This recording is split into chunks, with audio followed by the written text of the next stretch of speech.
Ini palunya aja berat banget.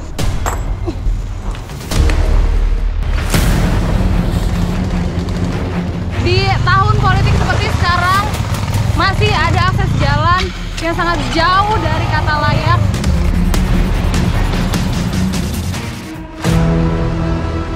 Jalannya itu sangat rusak kalau mau jual hasil kebun, jadi susah, jadi harganya itu turun.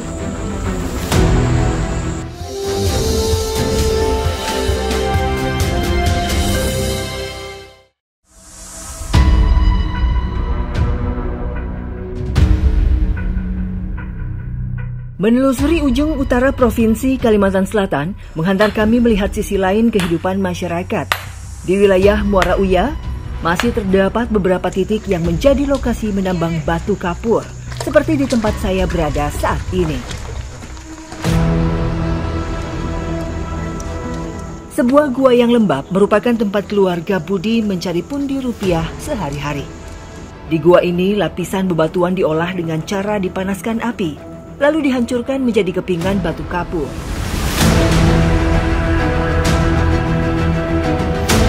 Sekarang apinya sudah redup. Tadi tuh dinyalakan api supaya ada keretakan gitu ya Pak ya. Nah, retakan di batunya agar lebih mudah untuk dipecah-pecah. Sekarang Pak Budi mau mulai? Oke, kita lihat dulu ya Pak gimana.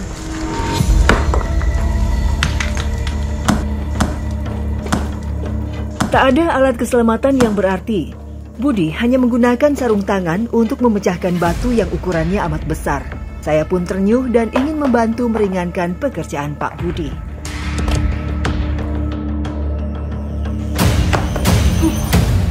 Ini palunya aja berat banget. Berapa tadi Pak beratnya? 8-9 kilo kurang lebih. Terus pas dipukul ke arah batu, ini sebetulnya agak berpotensi kena mata gitu ya pecahannya. Jadi Bapak selama ini nggak pakai apa Pak? Keselamatan apa kacamata? Nggak, gini aja. Oke, saya coba lagi ya Pak ya. Batu kapur biasa dimanfaatkan warga sekitar menjadi penyangga di saluran air.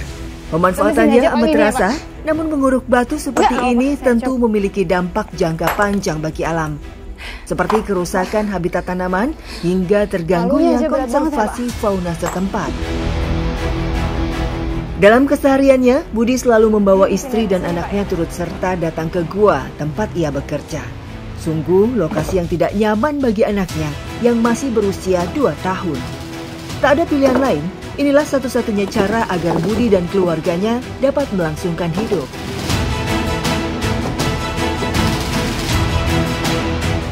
Istirahat dulu ya.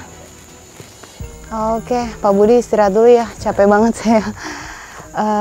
Jadi kalau Bapak sendiri sudah berapa lama menambang kapur seperti ini Pak? Batu kapur? Hampir 6 tahun. Hampir 6 tahun. Nah dulu awalnya gimana Bapak tahu di sini, oh ini nih ada batu yang bisa ditambang isinya kapur gitu. Awalnya gimana Pak? Itu kan kayak supir nanya-nanya di mana ngambil batu. Jadi suatu hari jalan-jalan ke sini kan, lihat lokasinya sesuai, coba-coba, lalu ada hasilnya ya langsung jalan hari ke hari ngambil batu kan gitu. Sebenarnya beresiko nggak sih Pak buat Bapak? Kalau tadi Bapak bilang nggak pakai alat keselamatan sama sekali gitu, Bapak pernah kena punya pengalaman apa nggak gitu? Misalnya kena ciprat batu gitu, kayak gitu pernah? Sering kalau yang luka kecil kan, kalau yang sampai berjahit pernah gitu. Oh, ini karena menambang batu kapur? Pas pukulannya terbang, kena sini. Kena si palunya? Batunya ya. Oh batunya yang mungkin tajam gitu ya ujungnya ya? Kena gitu. Oh gitu. Terbang langsung ke tangan. Oh, sampai dijahit? Itu Bapak nggak kapok Pak? Enggak. Ya kalau kita kerjaan kan, kadang-kadang kapok kayak. Ya gimana ya Pak ya, mau nggak mau dilakoni, ini satu-satunya pendapatan Bapak dari sini. Kalau Ibu dan adik itu Bapak memang biasa membawa keluarga datang ke tempat kerja? Hari-hari Sebenarnya Pak, ingin nggak sih kalau mungkin ada pekerjaan lain gitu ya Pak ya? Mungkin supaya nggak berpindah-pindah, ingin nggak? Ingin banget, cuman kayak apa ya, pekerjaan sudah ini yang bisa, ini yang menghasilkan, ibaratnya ini yang kita kerjakan kan. Oke, nggak ada pilihan lain ya Pak ya? Ya, dirinya amat menginginkan pekerjaan yang jauh lebih layak. Namun, keterbatasan dan minimnya akses mendapat pekerjaan lain membuat Budi tetap bertahan demi menghidupi keluarga. Dalam sehari, Budi dan istrinya mampu menghasilkan paling banyak 2 kubik batu. Namun, di tengah kondisi intensitas hujan tinggi, perolehan harian mereka hanya mencapai 1 kubik, yang setara Rp125.000. Pendapatannya amat tak sepadan dengan resiko yang dihadapi.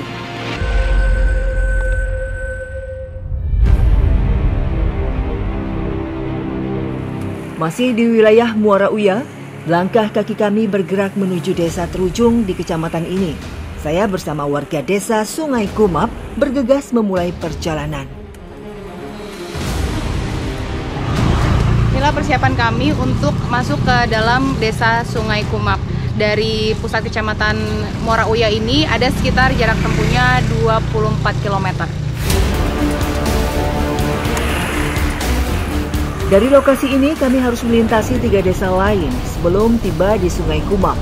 Perjalanan dimulai dari desa Muara Uya, lalu aspal terakhir kami temui di desa Uir dan desa tetangga Sungai Kumap, yakni desa Binjai.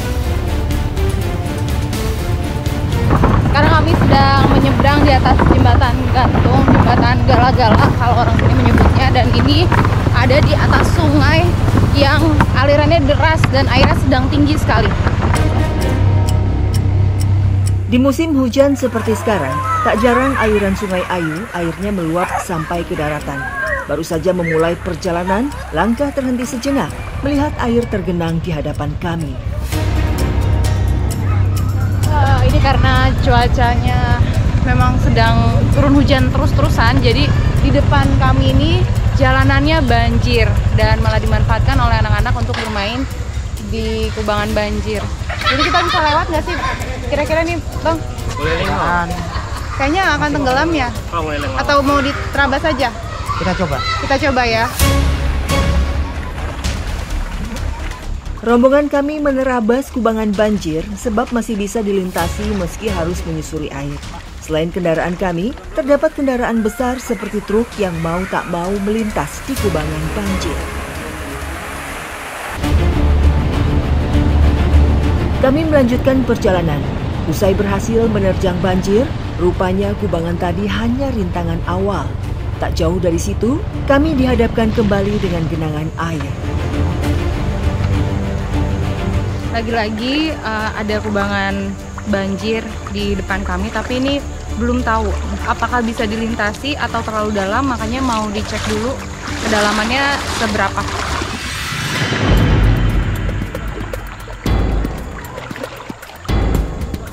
Beberapa orang mengecek ketinggian air. Dari permukaan, genangan terlihat cukup tinggi. Saya pun menghampiri titik banjir kedua yang kami temui.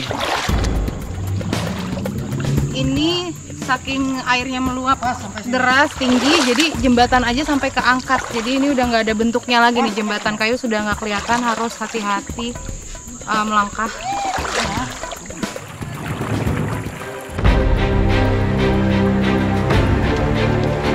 Tak ada cara lain jika memaksakan menerobos banjir, maka akan berkonsekuensi pada kerusakan mesin motor. Satu persatu kendaraan yang ada dalam rombongan kami diangkut menyeberangi genangan air. Hal ini memakan waktu cukup lama dan menguras tenaga kami. Genangan banjir yang kami temui kali ini lebih panjang dari banjir di titik sebelumnya. Warga Sungai Kumap bersusah payah membopong satu demi satu motor demi melewati banjir di ketinggian 150 meter ini. Usai 1 jam berlalu, kami berhasil lolos dari kubangan banjir di titik kedua, lalu melanjutkan perjalanan. Pak Mustafa, kalau dari sini tuh masih ada berapa jauh lagi ke sampai di Sungai Kumap? Kalau dari sini bisa mencapai 11 kilo. 11 kilo ya? Iya. Oke, berarti kita udah mulai setengah perjalanan ya Pak? Hampir setengah perjalanan. Oke, kalau di sini memang selalu tanjakannya menukik gitu ya Pak ya? Iya, iya. Selalu menukik, dan apabila musim hujan kondisi jalannya rusak. Ini kami baru aja masuk lagi ke saya kaget aja barusan ada lewatin kubangan banjir lagi. Iya. Dan memang karena lagi-lagi air sungai ini meluap lebih tinggi daripada jalanannya, jadi banjir di beberapa spot ya Pak ya. Iya. Selain rawan banjir, jalan berliku dan diapit lereng yang kami lewati ini juga berpotensi terjadi longsor. Apalagi jika curah hujan sedang tinggi seperti sekarang. Namun rintangan kami rupanya belum berakhir. Sungguh tak terbayang. Inilah perjuangan warga di pelosok bumi Borneo ketika dilanda musim penghujan. Nah, ini kubangan air yang ketiga yang harus kami lintasi, dan ini semakin ke sana tuh semakin lebih dalam lagi dan lebih panjang dari yang sebelumnya. Makanya mau nggak mau bikin perahu rakit untuk motor menyeberang.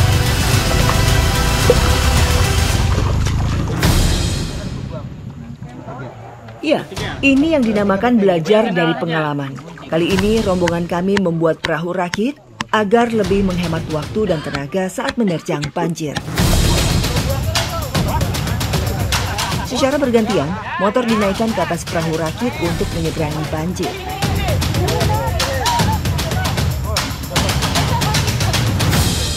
Ini kelihatan memang yang ketiga ini lebih dalam dari sebelumnya. Barang-barang harus diselamatkan dulu, dan motor yang pertama sudah berhasil lewat menyeberang.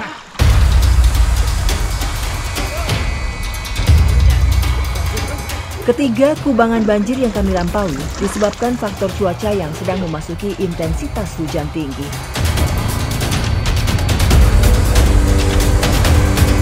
Selain banjir, kendala lain yang tak kalah membuat kami kewalahan yakni jalan berlumpur. Hal ini akibat sejumlah jalur menuju desa Sungai Kumap belum dilakukan pengerasan.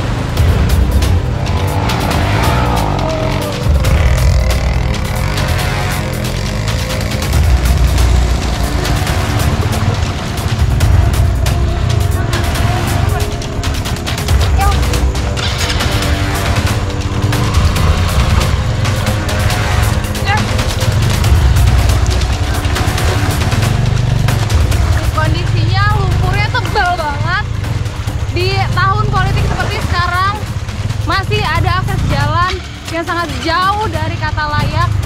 Mau sampai kapan janji-janji kampanye sulit realisasi di pelosok negeri.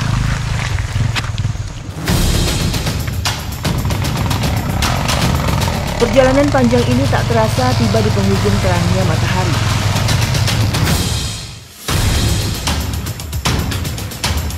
Kami pun memutuskan beristirahat sejenak untuk merenggangkan otot tubuh. Tak lama, kami melanjutkan perjalanan kembali. Hari sudah gelap dan kami masih di perjalanan, belum sampai di Sungai Kumap, padahal tadi sudah berangkat dari siang. Dan lagi-lagi ini kami bertemu dengan kubangan banjir di udah nggak ada penerangan kayak gini. Ya, rintangan kami untuk tiba di desa Sungai Kumap belum berakhir. Banjir masih harus ditempuh kala hari sudah gelap.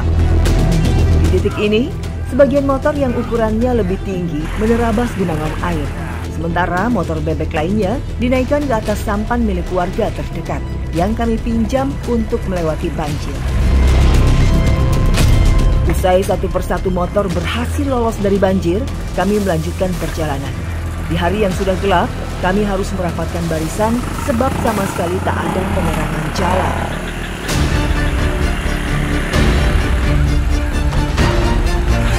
Perjuangan kami belum berakhir.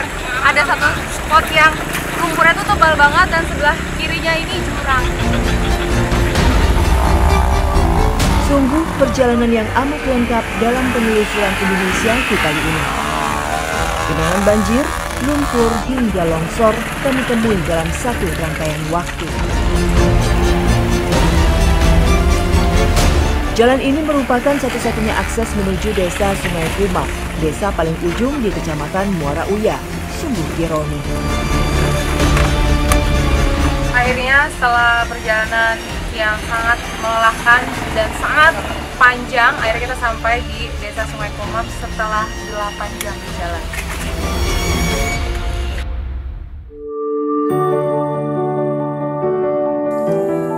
Usai melalui rangkaian perjalanan panjang, saya disuguhkan salah satu masakan khas Kalimantan Selatan. Makanan ini berasal dari buah cempedak yang menjadi komoditas unggulan desa Sungai Kumap. Sekarang mau diolah, tapi menariknya bukan buahnya. Yang diolah ini kulit cempedaknya. Buah cempedak yang dimasak disebut mandai. Proses mengolahnya pun cukup menggunakan bumbu sederhana saja dan tidak memakan waktu lama. Kulit buah cempedak yang sudah dibersihkan langsung digoreng dan inilah menu santap siang kami. Bu Jamila, ini tuh pertama kalinya buat saya nyobain makan mandai ini. Ternyata pas digigit, nggak disangka-sangka ini kulit buah gitu ya Bu ya. Dan emang Ibu makan ini sering? Sering.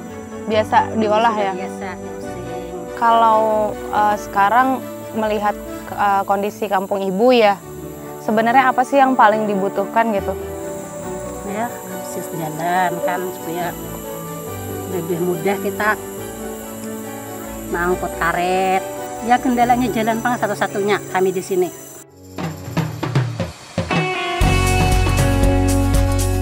Faktor jalan amat berpengaruh terhadap aspek ekonomi warga desa Sungai Kumap.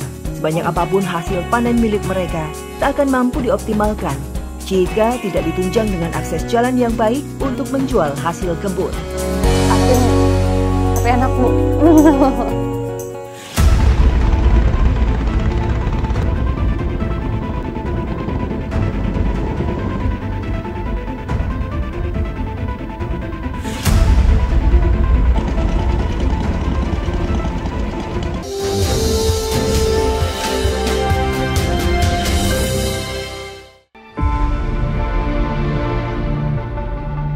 Desa Sungai Kumap di Kabupaten Tabalong, Kalimantan Selatan menjadi salah satu penghasil buah cempedak yang dikenal sejak lama. Saya bersama ibu-ibu di Desa Sungai Kumap bergegas ke kebun cempedak yang tak jauh dari pemukiman. Tiba di kebun, kami langsung memilih pohon yang hendak dipanen buahnya. Pohon cempedak yang tinggi membuat saya dan Bu Jamila harus memanjatnya menggunakan tangga. Jika tak ada tangga, maka akan sulit sekali untuk menjangkau buah dari ketinggian pohon sekitar 3 meter ini. Wow, langsung 2. Nah, jadi tuh buah cempedak ternyata bergetah banget. Jadi ini tuh lengket, banyak semutnya, tapi untung metiknya mudah. Sekarang langsung aja mau dikumpulin, saya lempar ke bawah. Maaf Bu, permisi. Hasil panen yang berhasil didapat langsung kami lansir ke pengepul setempat untuk dijual.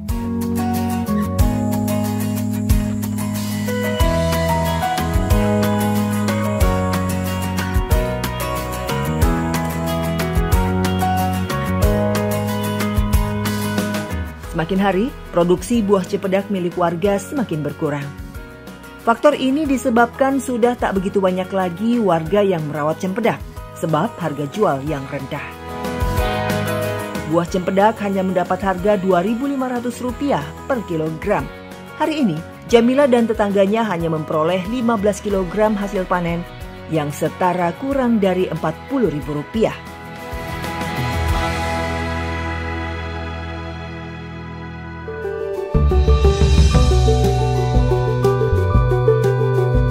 Masyarakat Sungai Kumap sejak lama menggantungkan hidup sebagai petani buah-buahan. Sumber penghasilan selain cempedak ialah buah langsat. Kali ini, saya bersama sejumlah warga bergegas menuju kebun buah langsat via sungai. Berbeda dari cempedak, Kebun buah langsat terpisah jauh dari pemukiman. Kami harus melintasi sungai sebab tak ada jalur darat yang memadai. Aktivitas memanen buah langsat ini harus ditempuh melewati aliran sungai Kumap yang cukup deras.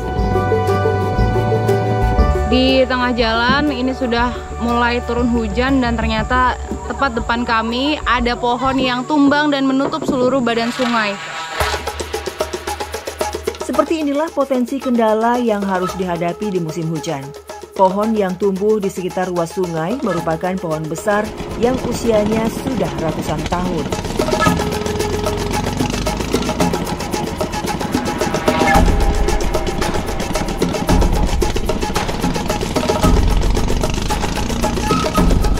Pengemudi perahu mengakui ini bukanlah yang pertama kali dialami. Nah, sekarang kami sudah melanjutkan perjalanan kembali usai melewati pohon tumbang tadi, dan ini dari sini masih ada perjalanan sekitar setengah jam.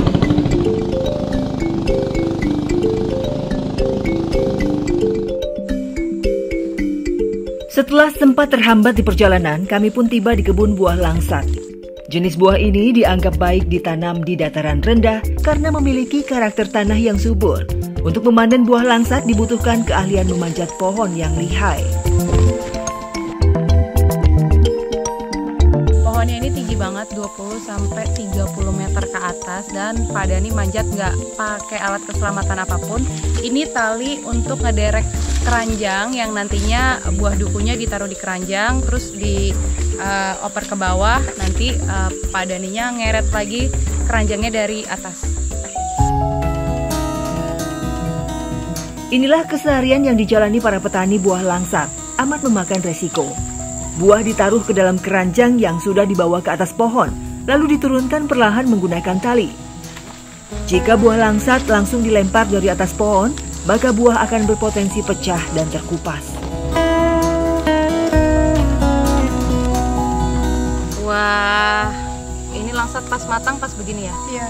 Jadi kalau saya sih lebih mengenalnya ini tuh duku, tapi ternyata langsat dan duku ada perbedaan dari bentuk. Kalau yang langsat ini agak lebih lonjong.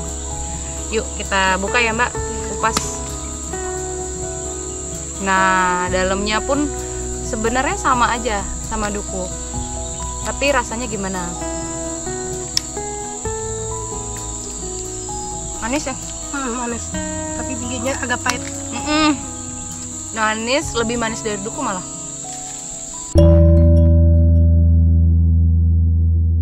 Setelah aktivitas panen, kami langsung membawa buah langsat untuk dijual. Warga di sini rata-rata mendistribusi hasil panen hanya kepada pengepul yang merupakan tetangga mereka. Kebanyakan warga sini tak mampu menempuh perjalanan keluar dari desa sebab memakan ongkos yang besar. Alhamdulillah hari ini banyak juga ya dapat langsatnya. Kalau ini rumah pengepulnya masih jauh nggak sih? Lumayan jauh. Oh gitu, oke. Kita santai aja ya jalannya. Saya mau tanya dong, kalau Bapak itu selama jadi warga Sungai Kumap, kendala apa sih Pak yang Bapak rasain? Kendala apa biasanya yang benar-benar merasakan kesulitannya, seperti apa sih warga di sini Mbak? Kayak misalnya kalau mau jual hasil kebun, kalau misalnya, terus jalannya itu sangat rusak, jadi susah, jadi harganya itu turun.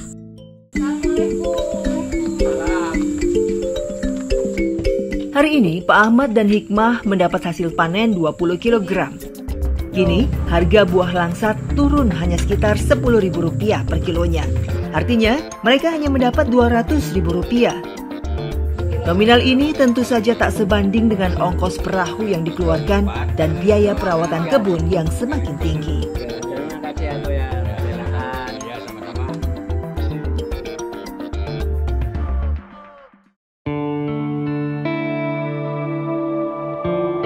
Berada di aliran sungai, warga desa Sungai Kumap kerap memanfaatkannya sebagai salah satu sumber mencari makanan. Seperti yang dilakukan Iwan dan Salahuddin, mereka menangkap ikan menggunakan jaring. Aktivitas mencari ikan di sungai tak memakan banyak waktu, karena melimpahnya ikan air tawar.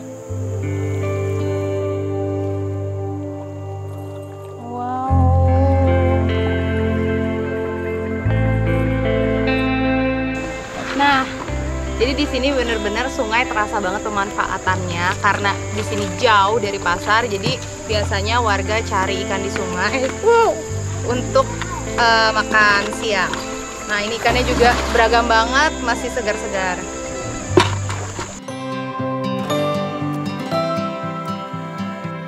Satu ember penuh telah terisi ikan. Langsung saja kami mengolahnya untuk dimakan.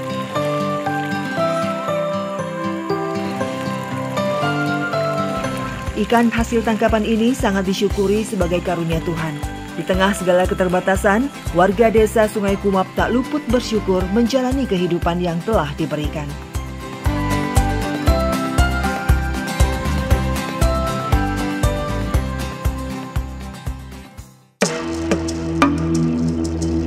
Di Pulau Kalimantan, obat-obatan herbal amat berlimpah.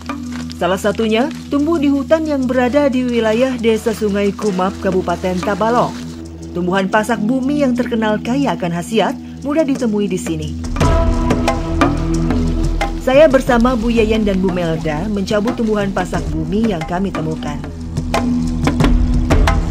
Oh, jadi dia akarnya memang cuma satu gini ya, Bu ya? Ini dia yang disebut tanaman pasak bumi atau tanaman herbal yang terkenal dari Tabalong. Ini katanya berkhasiat untuk menyembuhkan berbagai macam penyakit. Pertama kalinya bagi saya melihat akar tumbuhan pasak bumi. Rupanya untuk mencabut sampai ke akarnya perlu dilakukan sekuat tenaga. Tumbuhan ini hanya bisa dicabut ketika usianya muda. Jika pasak bumi sudah tumbuh besar, maka tak bisa lagi dicabut hingga ke akar. Ini emang susah banget nyabutnya, tadi tenaga kita bertiga dikerahkan sepenuhnya, akhirnya tercabut juga dan bentuk akarnya ini memang besar menancap ke bawah.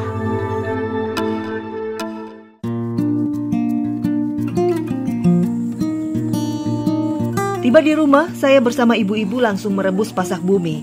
Khasiat akar ini akan semakin terasa jika berasal dari air rebusannya.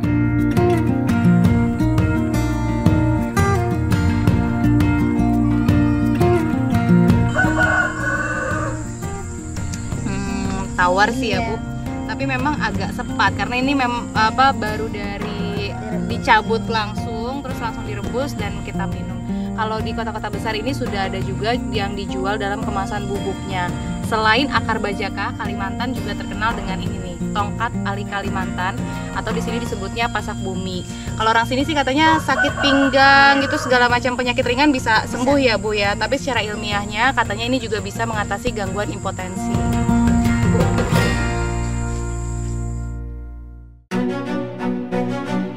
Meskipun kaya akan tumbuhan herbal, sayangnya akses yang sulit tidak bisa menjadi salah satu penghasilan mereka. Tapi ini masih terkendala jalan yang belum maksimal. Mudah-mudahan di tahun depan dituntaskan oleh pemerintah. Karena menurut informasi dianggarkan sudah 30 miliar lebih untuk tahun 2024 untuk akses jalan. Memang masih ada kendala sarana prasarana fisik dalam pembangunannya karena akses jalannya masih belum bagus, sehingga pada saat masyarakat ingin memasarkan hasil panen mereka atau beraktivitas itu menemui kendala. Itu mencanangkan bahwa pembangunan di Kalimantan Selatan dimulai dari pinggiran. Nah, di pinggiran itu pengertiannya adalah sebenarnya desa. Jadi kita akan memperkuat desa karena jumlah desa di Kalimantan Selatan itu ada 1.864 desa. Kita tahu bahwa pemerintahan terkecil yang ada di Indonesia ini namanya adalah desa dan kelurahan. Jadi kalau ingin membangun Provinsi Kalimantan Selatan, berarti harus membangun desa. Dan itu yang menjadi perhatian dari Pak Gubernur dengan seluruh jajarannya, dan kita laksanakan pembangunan itu seluruh SKPD bersinergi, berkolaborasi, bergotong royong untuk melaksanakan pembangunan desa.